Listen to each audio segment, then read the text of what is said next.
Diqqat! Aktyor Javohir Zokirov haqida hozirgina shoshilinch xabarlar tarqaldi. Assalomu alaykum, hurmatli tomoshabin do'stlar, kanalimizga xush kelibsiz. O'zbekistonda hamda jahonda sodir bo'layotgan eng tezkor va dolzarb mavzularni o'tkazib yubormaslik uchun kanalimizga obuna bo'lib, videoroliklarimiz davomida bor yo'g'i bir donadan like hamda podpisatsiya tugmachalarini bosib qoldirishni unutmang. Aktyor Javohir Zokirov Mening yurtim telekanalidagi o'zimizning gap ko'rsatuviga intervyu berdi. Intervyuda aktyor yoshi ulg'aygani sari o'zini taniy boshlagani va otasining vafotidan keyin nimalar o'zgargani xususida hikoya qiladi. Hayotning eng katta darsi otamning vafoti bo'ldi. Otamning vafoti eng katta dars bo'ldi. Hayotimdagi eng katta o'zgarishlarning hammasi o'shandan keyin boshlandi. Chunki shu paytdan boshlab o'zimni taniy boshladim. Bu juda katta judolik ekan.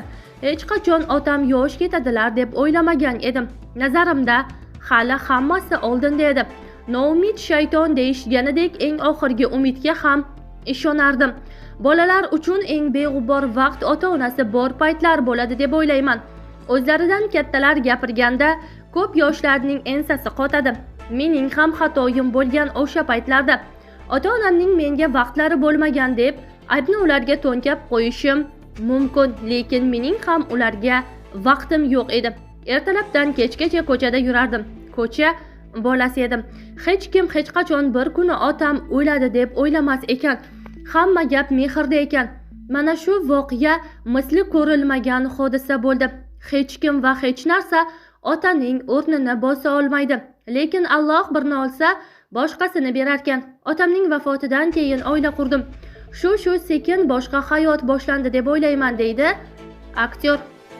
Ishlarim o'xshasa ham, o'xshamasa ham xursand bo'laman. Hozirgi kunda bir ishim o'xshasa xursand bo'laman, o'xshamasa ham xafa bo'lmayman.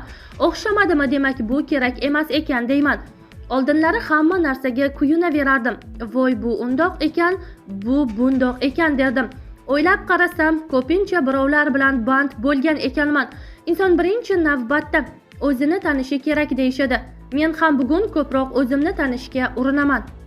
Ayolini xafa qilib ko'chaga chiqqan erkakning ishi yurishmaydi. Ota-onadan keyin sizdan rozi bo'lishi kerak bo'lgan inson albatta ayolingiz bo'ladi. Ayoli bilan do'st bo'lish baxt va baraka deb bilaman. Turmush o'rtog'ini xafa qilib ko'chaga chiqqan erkakning ishi yurishmasligi mumkin. Bilamanki, hatto ayolim qanaqadir rolimga rozi bo'lsa, o'sha rolim o'xshaydi. Uning bir og'iz yaxshi gapi bilan o'zimni undan ham zo'r his qilaman. Avvallari ko'p tushkunlikda yurishimga qaysidir ma'noda ayolimning mendan ko'p pul topishi ham sabab bo'lardi. Ammo keyinchalik bu balans to'g'rilanib ketdi. O'shanday vaqtlarda ham ayolimning o'zi hammasi yaxshi bo'lishini aytib, ruhimni ko'tarardi, deydi aktyor Javohir Zokirov. Sotqinga kastingdan o'tmagandim. Turmaga olib borishdi. Javohir Zokirov rol ishonarli chiqishi uchun haqiqiy kallakesar bilan suhbatda bo'lgani haqida gapirdi. Javohir Zokirov YouTube'dagi Nima gap loyihasiga bergan intervyusida Sotqin filmidagi roli, otasi bilan bog'liq armoni va katta mablag' sarflangan filmining muvaffaqiyatsizligi haqida gapirdi. Sotqin filmidagi rol o'zidan o'zi meniki bo'lib qolmagan. Unga erishishim oson kechmagan. Birinchi video sinovdan o'ta olmaganman. Shunda katta rol prototipini ko'rmagan. Shuning uchun uni o'yna olmayapti deyishgan. Shundan keyin meni turmaga olib borishgan. 3 soat u yerda bo'lib suhbatlashganman. Keyin rolni ijro etganimda juda zo'r deyishgan. Shunda men qahramonim qanday bo'lishini tushundim. Ular hech narsadan qaytmas insonlar ekanligini bilganman. Ssenariy muallifiga ham bu mening rolim, boshqa hech kim o'yna olmaydi deganman. Chunki bu rol tomoshabinlarga yoqishini oldindan bilganman. Farruh Soipov Sotqinda oxirgi rolini ijro etdi. O'sha paytda u ruhiy tushkunlikka tushib qolgandi. Kinodagi kelajagini ko'ra olmay hafsalasiz bo'lib qolganini sezish qiyin emasdi. Hatto kinoga tushishni ham xohlamay qolgandi. Shunda Farruhga film tarixda qoladi, odamlar ko'radi. Keyinchalik uni ko'rib afsuslanmaslik uchun rolni maromiga yetkazib ijro etgan. Odamlar ko'rib, mana o'zbeklar ham shunaqa zo'r kino olishibdi deyishsin deganman.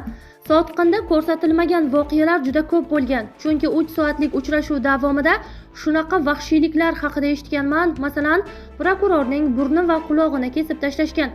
Albatta bunday vahshiyliklarni kinoda ko'rsatib berib bo'lmasdi. Butun dunyoda bir film muvaffaqiyatga erishsa, albatta uning davomi chiqadi.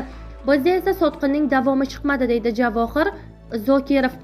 Aktyor katta mablag' sarflangan filmni muvaffaqiyatga erishmagani haqida gapirdi.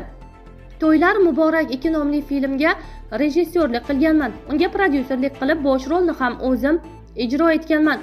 Bir kompaniya uni suratga olishga juda katta mablag' ajratgan. Hamma pulni beminnat kinoga sarflaganman, ammo bu filmdan bir tiyin ham mablag' ishlamaganman, chunki o'sha vaqtda rejissyor Said Muxtorov Faryod nomli filmini suratga olganda, masalan, men filmimga 70 ming AQSh dollari sarflagan bo'lsam, u 7 ming AQSh dollari tikkan, ammo men 7 AQSh dollari ham mablag' topmaganman. U inson esa sarflaganidan 10 barobar ko'proq foyda olgan. Faryodda dard bor, shu narsa bilan butun kassaning pulini olib ketdi, deydi Javohir Zokirov. Aktyor otasi Jamshid Zokirovning xizmatida bo'la olmaganidan afsuslanishi haqida gapirdi. Ota-onam bilan kamdan kam gaplashardik, chunki ular ertalabdan kechgacha ishda bo'lishgan. Shu boisdan bolalikdan ko'p vaqtim ko'chada o'tgan. Adam o'limidan oldin 1 yil kasallik bilan kurashdim. Ishonasizmi? 1 yilda kasallik odamni yeb bitirar ekan. Oilamiz bilan uni davolatishga harakat qildim. Adam o'ladi deb umuman o'ylamasdim. Sog'ayib ketishiga ishonganman. Hozir o'ylab qarasam, o'sha vaqtda ish ko'p deb adamga yetarlicha e'tibor bera olmaganman. Buvim rahmatli Shoista Zokirova televizor ko'rayotib, nega Baxtiyor kinolarda kam chiqyapti deb so'rardi. Bilsangiz, amakim ham o'z vaqtida mashhur aktyor bo'lgan.